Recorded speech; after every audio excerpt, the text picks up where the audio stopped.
Mr. Scheer, welcome back to Power Play. Thanks for being here. Always a pleasure. Today, your party came out criticizing the government for not imposing counter tariffs on the United States, especially yesterday when Mr. Carney came out talking about the plan up until July 21st. Why do you think the plan that he presented yesterday isn't good enough? Well, this is a guy who promised that he would get a deal, that he was the guy that could get things done in a crisis, and we expected him to deliver on that. It was all elbows up during the campaign, but since then we haven't seen any of that. We've seen elbows down, and in some cases, elbows tied behind our back.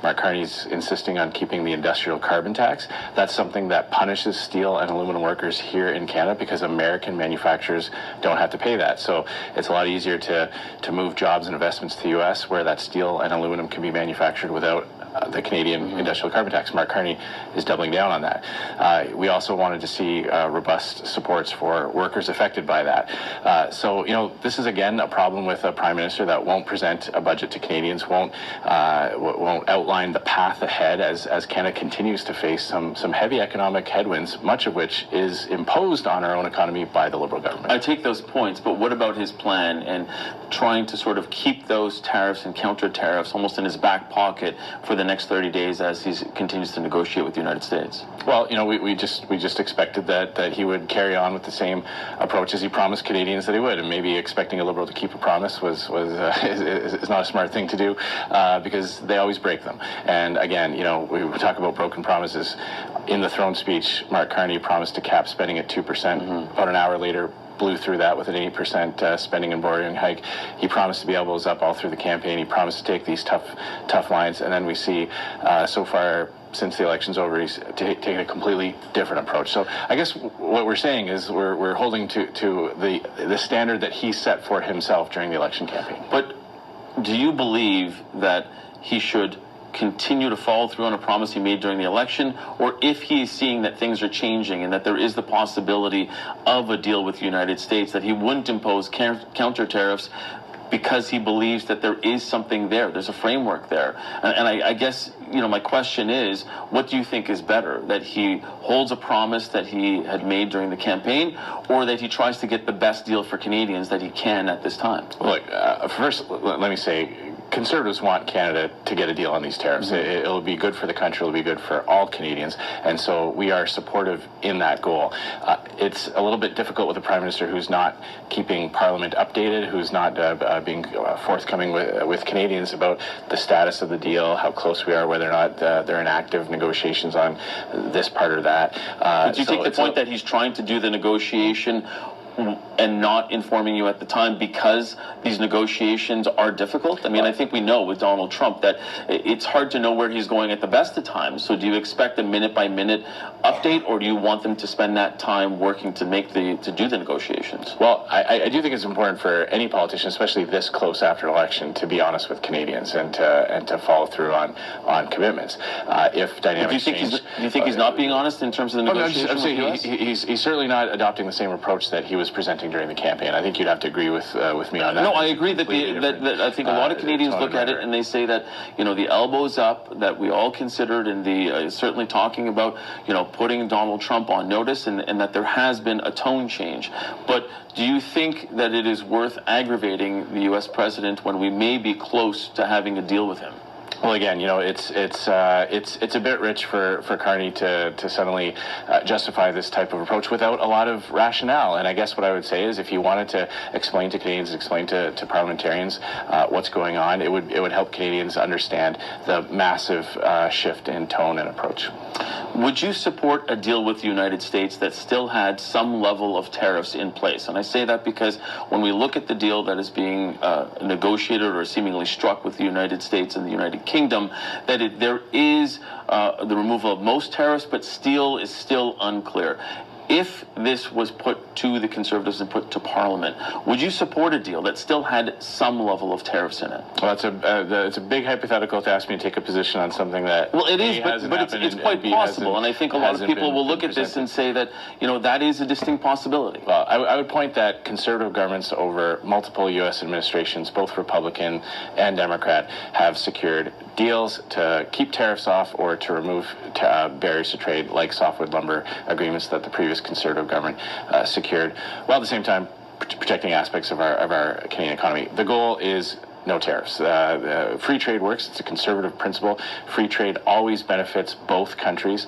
When people are allowed to buy and sell freely, willing seller, willing buyer, that's when you get jobs and investments and prosperity. That's when consumers get more affordable prices and workers have more opportunities to sell what they produce. So we are big free traders. That is the goal. We're going to do everything we can to help achieve that goal in opposition, and we'll see what the Liberals come back with. The promise that Mark Carney, he set the bar for himself. We will judge him by the bar he set for himself, and that was he would get a deal to lift these tariffs. So we'll see how he does. But do you acknowledge that the landscape has changed, and it's possible that may not be what we end up with? I acknowledge that dealing with this current U.S. administration is difficult, and that Donald Trump absolutely has proven that he can change directions at one point or another.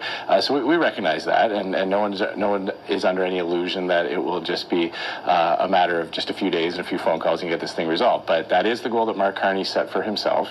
That is what he promised Canadians. He said he was the type of person who could get this done, and that's the commitment that he made to the Canadian people. And that's the standard that he should be judged by. I want to ask you about your party, and when you consider where they are and what you guys have to do in the summer. I know that we will likely see a by-election where Mr. Poilievre will be running in Alberta, attempting to regain a seat. The latest polling numbers that we see from Nanos Research for CTV News show a gap between the Liberals and the Conservative about 12 percentage points at this place.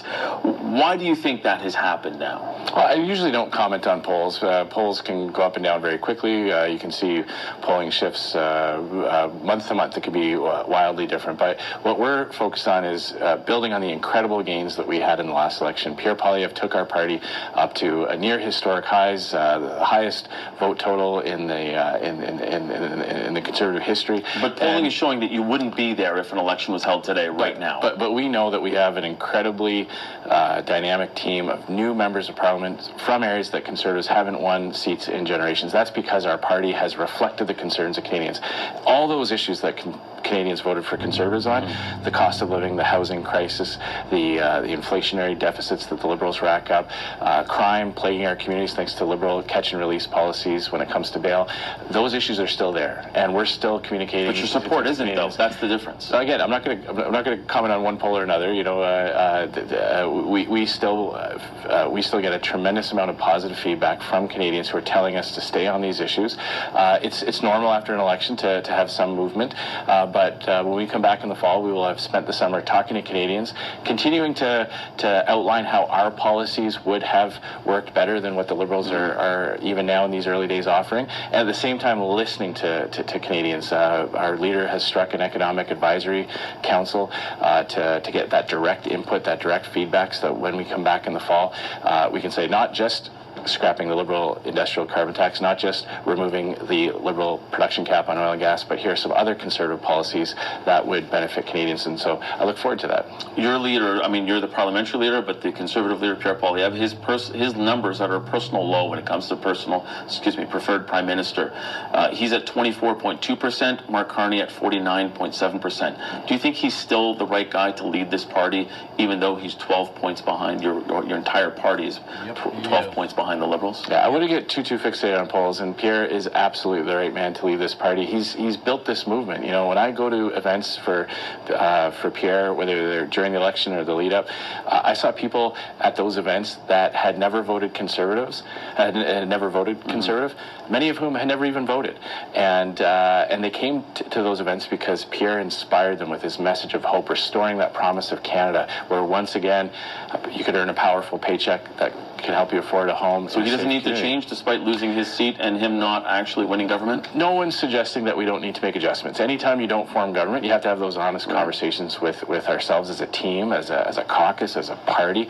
As a leader for him? Absolutely. I think Pierre would be the first one to admit that, to acknowledge that when you fall short, you have to make some adjustments. But he is absolutely he's absolutely the right person for the job. When you look at what happened in the last election, we were facing an unprecedented series of events. We had an existential threat from the U.S., where you had a sitting president threatening to annex Canada. We haven't had to deal with that since at least the War of 1812. Right.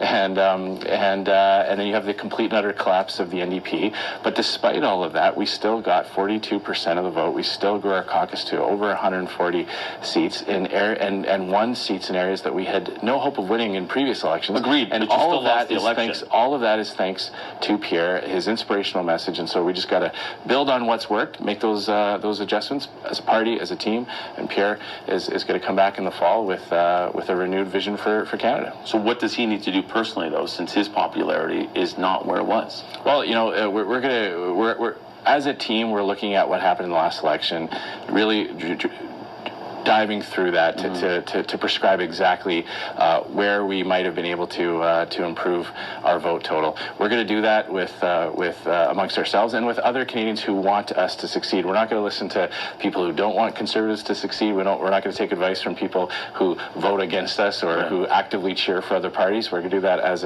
a group. And when Pierre starts to unveil the plan for the next election, you're going to see once again an inspirational message that will restore the hope for Canadians. Canada has never been like this before. I look out into the streets and I see violent protests advocating for violence to be done against Jews here in Canada. I see crime waves plaguing our communities.